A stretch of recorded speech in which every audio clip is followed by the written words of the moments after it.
तो कौन से वो टॉप 3, 4, 5 रीजंस होंगे जो आपको लगता है कि इंडिया में डायबिटीज बढ़ने का कारण है?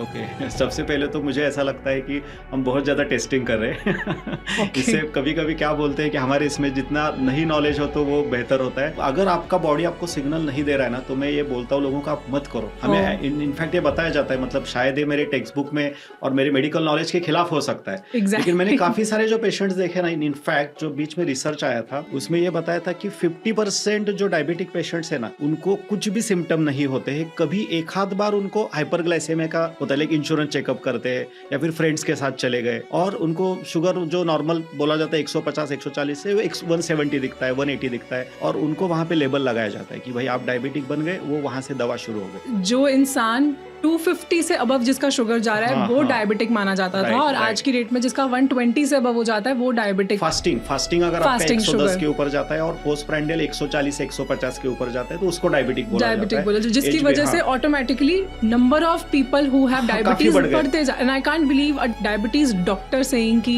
नहीं, वो अननेसेसरी टेस्ट्स ना करवाओ। अननेसेसरी टेस्ट मतलब जरूर नहीं, अगर जब तक आपका बॉडी आपको सिग्नल नहीं दे रहा है, आपको कुछ ना कुछ तो तकलीफ नहीं हो रही है, व्हाई आर गोइंग, आप जा रहे हो और खुद आप बोल रहे कुल्हाड़ी के ऊपर पैर रख रहे हो और बोल रहे कि मुझे डायबिटीज हुआ, मुझे ऐसा हुआ, और बहुत बार ऐसे ही होता है।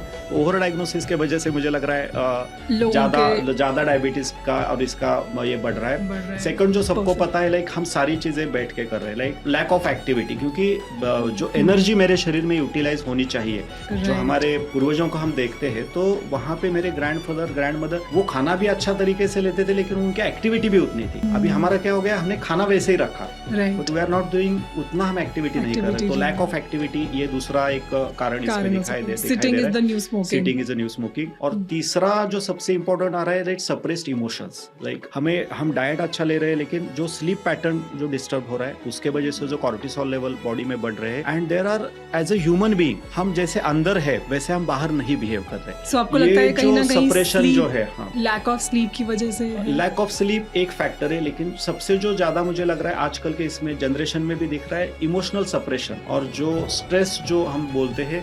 लाइक आपको उसकी अभिव्यक्ति कैसे करनी है, उसको कैसे व्यक्त करना है, ये हमें सिलेबस में नहीं सिखाया है। फाइनेंस कैसे मैनेज करना चाहिए और हमारे स्ट्रेस को कैसे रिलीज करना चाहिए, ये एजुकेशन सिस्टम से लोगों को सिखाना पड़ेगा, क्योंकि इस लेवल पे जो जब लोग स्ट्रगल करते हैं तो जल्दी उनके इसमें डायबिटीज ब्लड प्रेशर डेवलप होता है। क्योंकि मैंने काफी सारे ऐसे पेशेंट्स देखे